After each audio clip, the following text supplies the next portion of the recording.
Good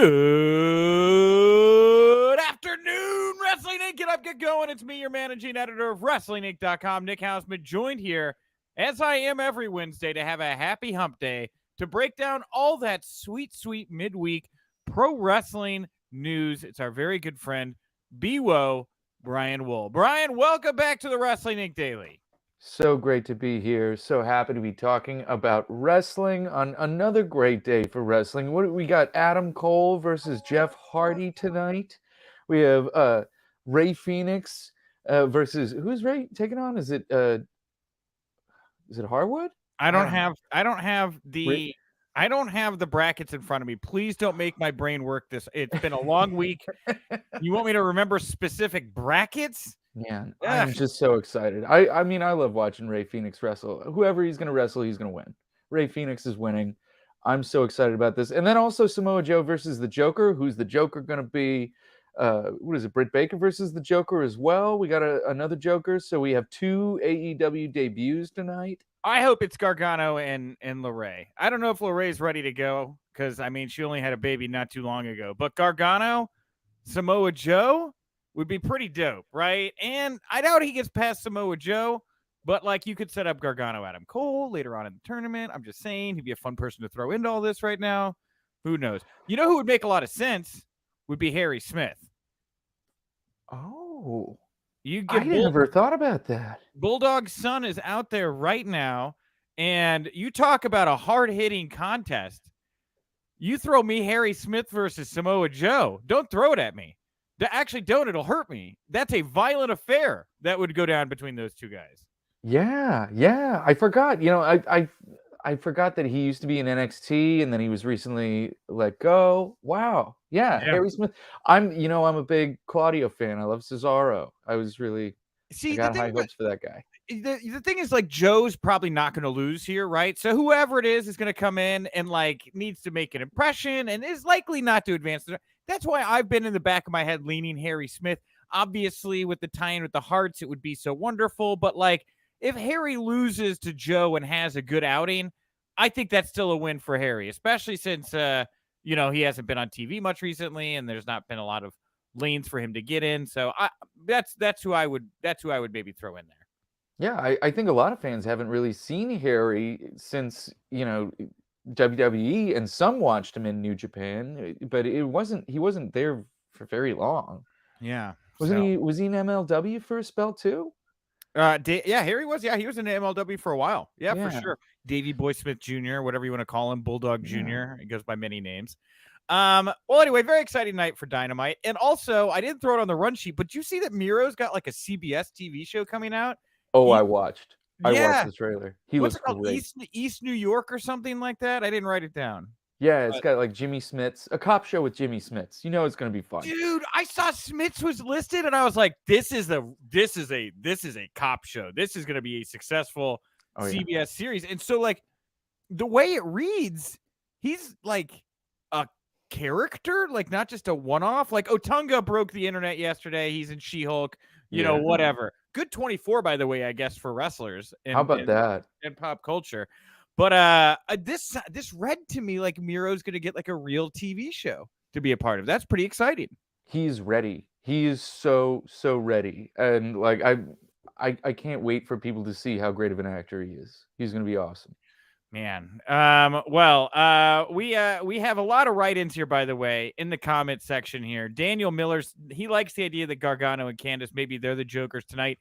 David King really seems to want it to be Jeff Jarrett. He really likes TNA a lot as well. I like Alan Diggs here, 22, saying in a perfect world, it would be Natty Neidhart stepping up to Britt Baker as the Joker here. That would be something. That'd be great. How fun would that be? I enjoyed Natty's going back to NXT 2.0, but I don't know. I really like seeing her wrestle, so anywhere would be awesome. This would be a fun one. Well, here's what we got on the docket here today.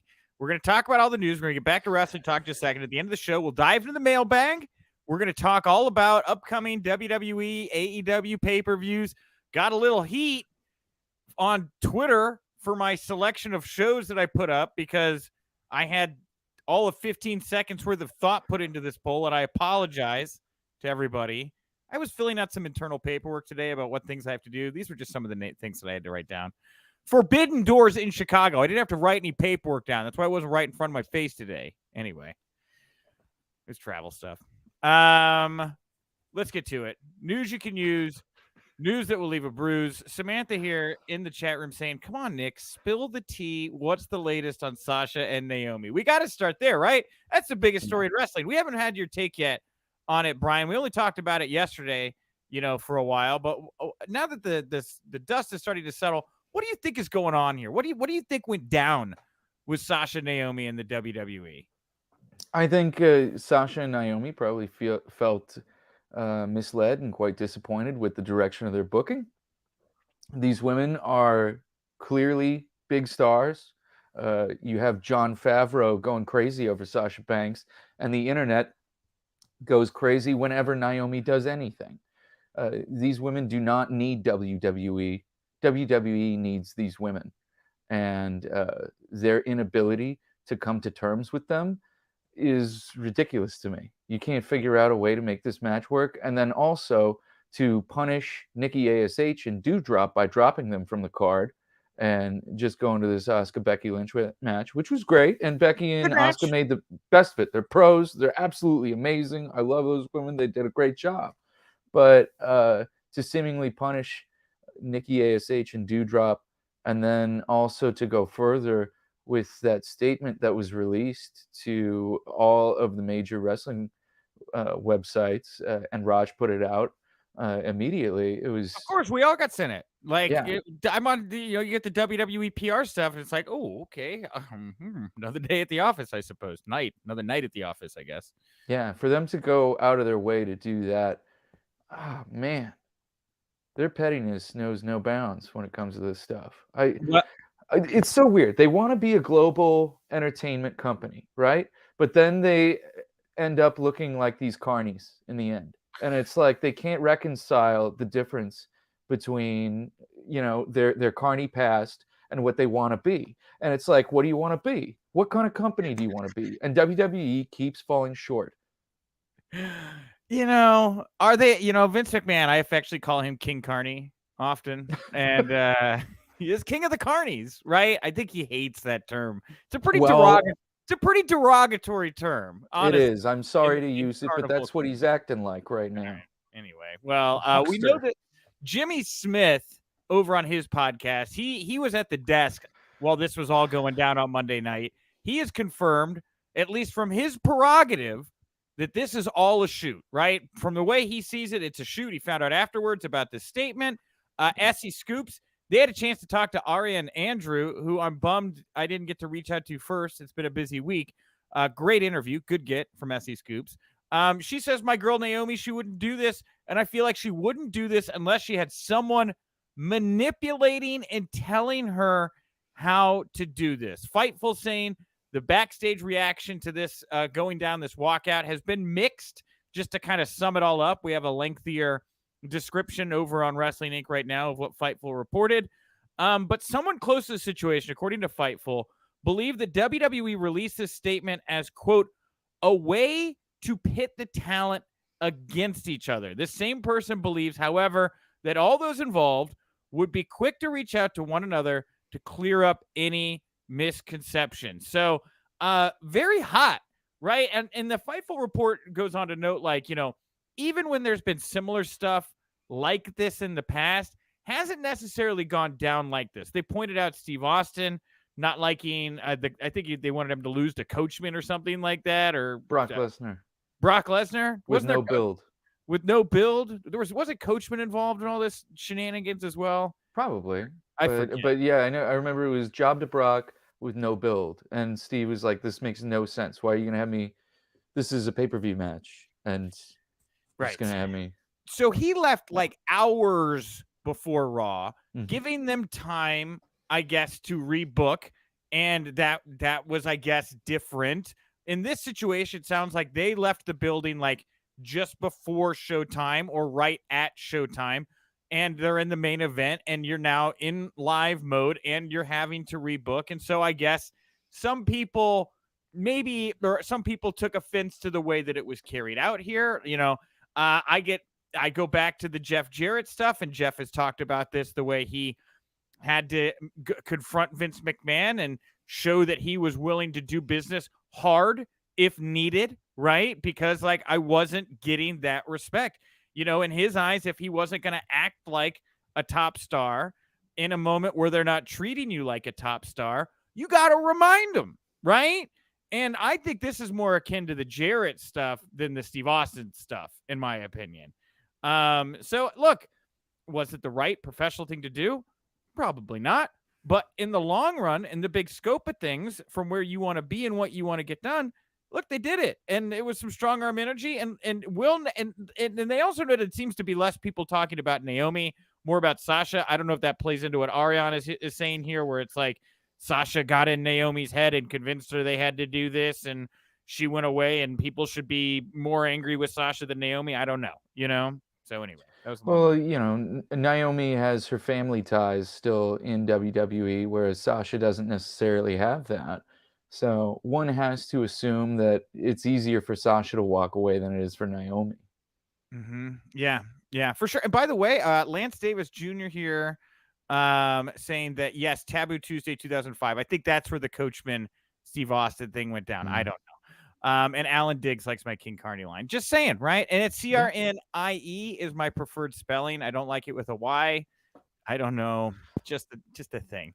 Alan Diggs also saying Eric Bischoff says booking is great in WWE. So the other side of the coin here, now that this is all out there, what do you do? Right? We've seen Mustafa Ali. He's been through the ringer. He was on the outs. Now he's back on TV. He's even possibly angling now. He did a little bump segment talking about Austin Theory, angling for that U.S. title, which would be very in line with that gimmick we saw that he wanted to do. Maybe even he's going to get his way after sitting out for a while. I'm not saying he will, but he might. So how does this play out? We have Nicholas, my plant friend here, had to scroll back to find this. He said, I wonder if Sasha and Naomi are going to be on SmackDown this Friday. If not, they're going to be released. Yeah, well, if they can all get back on the same page, I think the idea of like these two women as outsiders, like Nash and Hall, like they're not supposed to be here, jumping the barricade, raising hell. I think they could pull that off. I actually kind of dig that. I know you're kind of recreating something that is in the past, but I don't care. I like that idea for these two women. Yeah, I think completely playing into this story would behoove WWE and these women. And if WWE is no longer able to come to terms with them, boy, these women would be a giant shot in the arm for AEW's women's division. Holy moly. Yeah. Wow. And also, don't forget, Sasha Banks is already on Mandalorian. She has so many things going on, does not need wrestling even. Yeah, and Daniel Miller here saying, why not put Naomi with Roman, make her acknowledge him, or make everyone acknowledge her, right? A lot of talk. Jimmy Uso put it out there about how Naomi could be in the bloodline. If there's less heat on Naomi than Sasha Banks, and they're trying to find out what to do with Naomi, like we're going to be more forgiving. We're going to welcome Naomi back into the mix.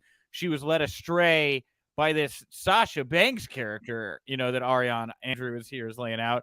Yeah, I think that'd be a bold move. Let her put her in the blood. If you don't got anything else for her, what else? What is she gonna hurt the bloodline? No, I don't think so. No, I think Naomi only helps the things that she's involved in. Well, and if Naomi joins the bloodline, the other problem she solves for me is what do you do with Roman Reigns and the bloodline on the way to wherever you're? I think obviously going with WrestleMania with Roman Reigns, right? I think Cody serves as a great foil in the middle there, whether it's SummerSlam, Survivor Series, Rumble. Does he get the win?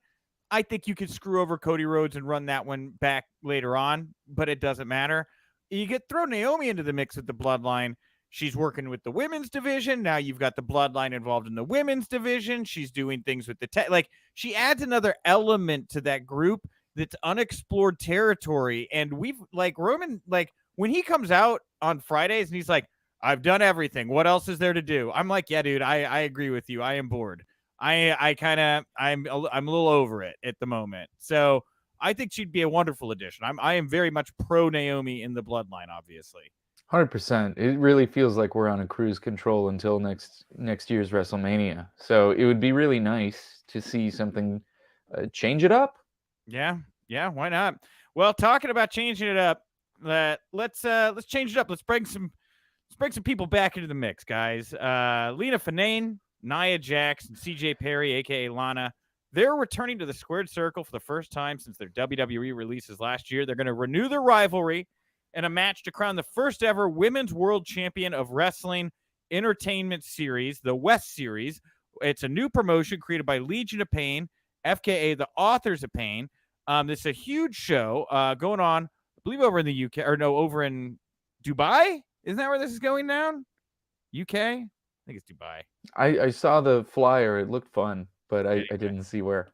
Again, didn't write it down. Fact check me in the comment section. But other matches on this show include Braun Strowman versus Alistair Overeem to crown the inaugural West World Champion. Authors of Pain, Weston Blake, Steve Macklin, Cross versus Samurai Del Sol and Jonah. You're going to have Deanna Prazo, Chelsea Green there, teaming up against Madison Rayne and Tennille Dashwood, crown the first women's tag champions. Mojo Rawley, Lindsay Dorado, Fandango, all going to be at this event, but the big one, the one that drove the traffic. I cannot express to you, Brian, how much traffic this particular item drove, that Lana and Nia Jax are renewing their rivalry outside WWE. Can assure you all, big business. People very much into this story, Brian. Well, people loved watching Lana go through those tables over and over again. They always had millions of views on YouTube. And Lana in person is amazing. She's just such a bright light, and people are going to love to see her live. And I wish her all the success. Yeah, and I want to thank Elizabeth here correcting me. Fact check. Wes is going to be in the UK. So there it is. Yeah, big show. I think they got an arena. One of my UK contributors, Mark, was talking to me about this, and it's like a 10,000 person arena they're trying to sell out. And everyone was like, how are you going to sell 10,000 tickets to an arena show? I mean, look, they dropped a bomb here today. Obviously, there is interest in Nia Jax versus Lana. Is it 10,000 people interest? I don't know. Overeem's a big name. That one caught me off guard, too. I was like, what? Alistair Overeem? He's going to be in pro wrestling? Okay. Sure, why not? Who cares? So big show. Everybody, they're back. Lana and Nia Jax. Well, this one caught me off guard. So there was these reports coming out that Ricky Steamboat was going to come out of retirement to take on Ric Flair at StarCast 5, possibly in a 6-man tag. He was going to be with Rock and Roll Express versus FTR. Fightful caught up with Ricky, who confirmed he had declined this invitation for the match. Now, just spoiler alert for everybody. About an hour ago, I wrapped up an interview with Conrad Thompson. We're gonna air the interview tomorrow. Everything in the world of Ric Flair and StarCast gets asked. It's a great interview. You're all gonna love it. I will let you know that when I brought up the Ricky Steamboat stuff, Conrad was like, I don't want to comment on this. I have a lot of respect for Ricky the Dragon Steamboat, good friend. I'll say I wasn't happy that he put out a comment. So then he kind of goes into it. And it does sound like, at least from what I was talking with Conrad about, there was some kind of understanding in place. And this particular comment from Ricky caught, I think, Conrad and Camp off guard. I don't know if that means anything to you. I think it certainly does not. Ricky's comment that he put out about declining the match and then elaborating in saying that he didn't want to disappoint his fans with his performance heavily implied that it was not an endorsement of Rick getting back in the ring. Correct. And I think it certainly hurts their ability to do business.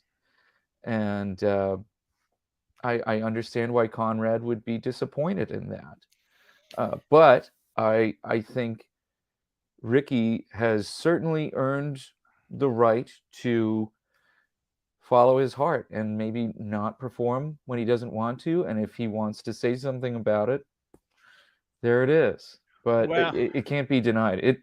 It's going to hurt this match. Well, and I asked him then, trying to coax a little. I go, well, if Ricky's out, who's going to team with Rock and Roll Express to take on Ric Flair and FTR? And Conrad was like, I'd also like to comment on that. there's a lot of reports about who will and not be involved in this match, and I have personally not confirmed anyone, and he has seen a lot of misreporting out there around what is going to happen at Ric Flair's final match. So he kind of, and again, I'm not going to say there's no fire to that smoke. There very well could be to all the reports, right? But Conrad, in our conversation that's going to come out tomorrow, very much tries to wipe the slate clean and be like, anything you don't know. You know Rick's going to have his final match. You don't really know what's going to happen here, So, and for anyone wondering, yes, I asked him about the health issues, if he's worried Rick is going to be in any jeopardy. And I also asked him his reaction to fans who are upset that Rick is coming back so quickly in a positive light to pro wrestling after the Dark Side of the Ring episode and his current status with Dark Side of the Ring. I don't want to give it all away here, but it's a really, really good conversation with a lot of insight I think you're all going to appreciate tomorrow. Man, I commend you for asking those tough questions. That had to be tough because Conrad's such a great guy, and it's hard to see him. He's in a bind. This is a hard thing to promote. Well, it's his father-in-law, right? Yeah, man, this your is father-in-law tough. comes to you and is like, "Give me a ring. I'm wrestling on your card. What are you gonna do?" Like I feel and support Conrad always. Yeah. So it'll be interesting. Hey, it'll be interesting to see how this all plays out. And again, a big tease for tomorrow. Come on back. I'll have Polio Domar, Paul Pratt, and get to hear Conrad. But lastly, here before we jump on over after the ad break to the mailbag, MJF decided to weigh in briefly on the Zach Wentz statement that he put out. He infamously lost his job at WWE NXT, where he was pairing with Wesley. He was Nash Carter in NXT. There were some allegations brought up from a former girlfriend, and there was also a photo that surfaced of him doing the Nazi salute and having a Hitler mustache. Very dumb photo to have taken, and very, very just bad taste in general. So MJF tweets and deletes the following yesterday in regards to Wentz's apology and condemnation of the photo. He says, "I lived with this man. He's not an anti-Semite. Stop virtue signaling. Let the man do his job." Your thoughts on the brief jumping in here of MJF on this particular topic? Wow, what a surprise. But gosh, I'm so glad that he stepped up and said something. I'm so thankful, and I hope this can put some of people's doubts about Zachary Wentz's character to bed. It seems like uh, if someone who lived with him and was close to him, and someone who's been very vocal about anti-Semitism, like MJF has, to come out in support of Zachary Wentz, I feel Dude, like that's well, a heck of an endorsement. the bigger conversation here is like in years to come, like how difficult it is going to be for I'm an old millennial. That's what we are old millennials, right? We are classified as such. We came in kind of at the beginning of it's like we weren't we had the internet, but it was still really new, right? The generation just before us didn't always have the internet. We always had the internet in some form, by and large. That we're the Gen Zs, their whole life is like online now, right? And like it is going to be so easy to take. And look, this is an easy one, right? Don't do the Hitler stash, don't do a Hitler Nazi salute. You're going to pay the price for that one if it comes out. Dumb thing to do. I get it, right? He's paying the price for that right now. It's a dumb thing to do, right? But like you're young and you do a lot of stupid shit, right? And so much of it used to come and go because not everybody had a cell phone. Everybody going forward, like in this age group, dude, there's going to be so much stuff that everybody's going to be able to go back and look at and judge and pick through and choose to dwell on or not dwell on. It's going to be a very different business here in a couple of years. Yeah, but hopefully that also creates more empathy since everyone is having the same experience. Agreed. And I hope we can learn from this, and gosh, I'm so glad that MJF came out and said something to support Zachary as he's going through this, because I'm sure he's felt very, very alone as people search for truth. This episode of the Wrestling Inc. Daily is brought to you by Raycon. You know, moms out there, they're one of the few people that actually call you on the phone and they leave you voicemails anymore. They're like, hey, how's your pro wrestling journalism career going? And I'm like, every day is weird. I cover pro wrestling journalism. So, you know, why not this Mother's Day? Why don't you spoil your mom with the gift of quality premium wireless audio, courtesy of our good friends over at Raycon. So Raycon are these wireless earbuds that I've got in my ear right now. They are must have for super moms, you know, all of those masters of multitasking who need to keep their hands free. You know, with Raycons, they can stay entertained listening to their favorite podcast, music. They can take phone calls. I was just doing that in the other room. You got this vivid voice technology, all of it hands free. Look, wearing them, not touching anything. They're user friendly for moms that aren't used to like wireless technology, easy to set up. I just opened up the case, which was super easy to do. And then, boom, on my phone, I went over to the Bluetooth area. It said everyday earbuds. I connected and I'm listening to the music and I'm talking on the phone.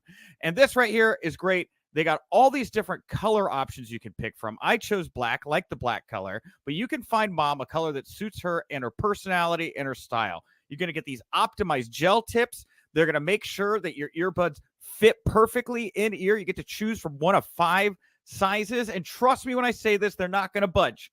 Okay, they're not going to budge. Watch me. No budging. I'm swinging my head around. They're staying perfectly in my ear. So for the mom on the go, Raycons offer 8 hours of playtime, a 32-hour battery life with their compact portable charging case just right here. They're priced just for you. You get the great quality audio. You get half the price of other premium audio brands. And Raycon's everyday earbuds right here, they have over 49,000 5-star reviews. So tell your mom how much you love her. Make sure she hears it in crystal clear audio by going to buyraycon.com/wrestling inc to get 15% off your Mother's Day order. Again, that's buyraycon.com/wrestling inc. And we want to thank Raycon for sponsoring the Wrestling Inc. Daily. And we're back. Yes, Never we stops. are. Nick, would I be able to take some time? There was a commenter that talked about Sasha on Mandalorian. Could I address them really? Oh, yeah, it's for a like moment? up here somewhere, right? It's like far Yeah. back. Okay, go We for it. we were covering other things. The comment was from Brian Wohl. He said Sasha was only on Mandalorian one season for a few episodes, not like it was a breakout role where she's a repeat character. I have to tell you, mini spoiler alert, she's coming back, bro. She's gonna have more episodes, and she will be on more episodes of Mandalorian. And any character where they make an action figure out of you is a really big deal. That's very hard to do.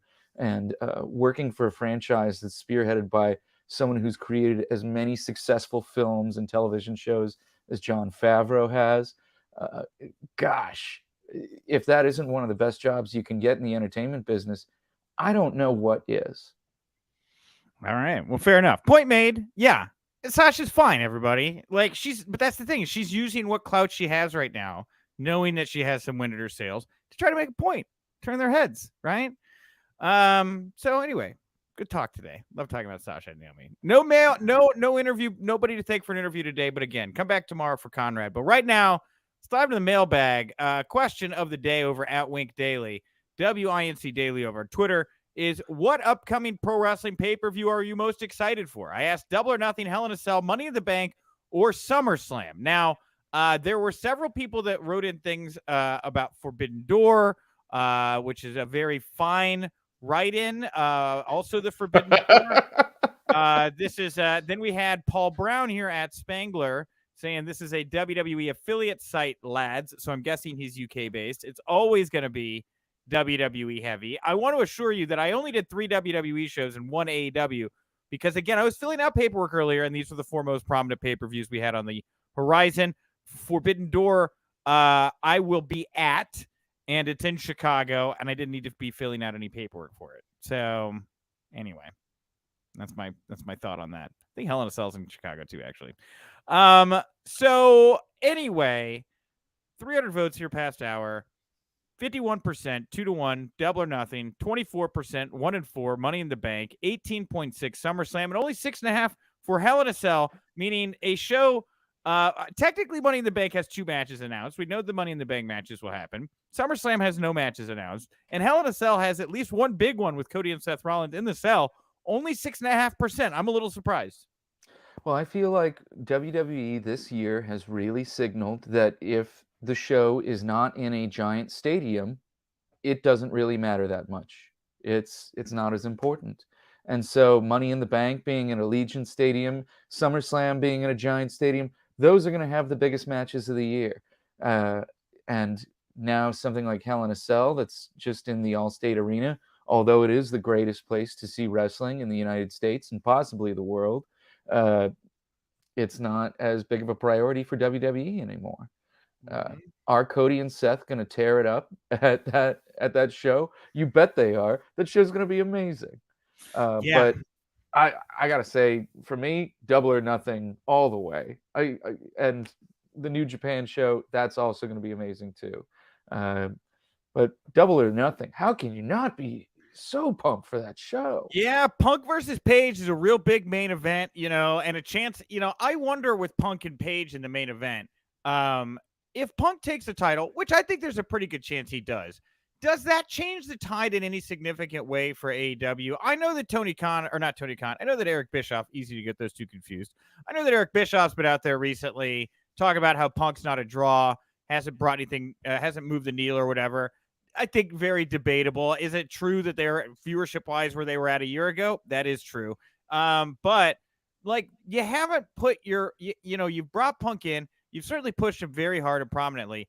Does Punk making the touring rounds with the AEW title being like the definitive central big elephant at this circus, does that change anything you think for AEW? I think it certainly does. He's one of the most recognizable faces in wrestling, and that's important to have that at your forefront. But AEW's television strategy has been very quizzical to me. They did not send any top stars to upfronts this week. And I do not understand how AEW, when television revenue is such a big chunk of wrestling's revenue, to not send any top stars. Kenny Omega's injured. He could just go. I was surprised. And if you look at the image that they have, because like they were the featured product for Wednesday nights, but it was red velvet with the AEW logo. And I was like, well, good for Red Velvet. Like but who chose to feature her most? What focus group decided that was the perfect person to put in front of everybody at your upfronts? I was very confused by that. I do not understand what they are doing. No. This is an important meaning. Upfronts for fans and listeners that are not as familiar. Upfronts are so important to wrestling that Hulk Hogan Vince McMahon thought about assaulting Hulk Hogan at upfronts when Hulk went over to WCW. Like, that is how crazy important upfronts are to wrestling and to television. Like, Vince thought about assaulting the Hulkster when he worked for another company. This is insane. Like, to ignore upfronts, I don't get it. Well, we'll put a button in the punditry for today on that one. Good topic to go out on. We're actually going to have some Warner Media upfront coverage up on the site. If it's not there right now, it will be there here about as soon as this show is over. And with that, tomorrow, like I said, me and Conrad, Paul Pratt, support the Wrestling Inc. Daily. We're on all your podcast pages, wherever you want to go. 5-star ratings, comments, always appreciated. Support WrestlingInc.com. We're on all the socials. Of course, come back here tonight after Dynamite for the Wrestling Inc. podcast. It's like this, but at night.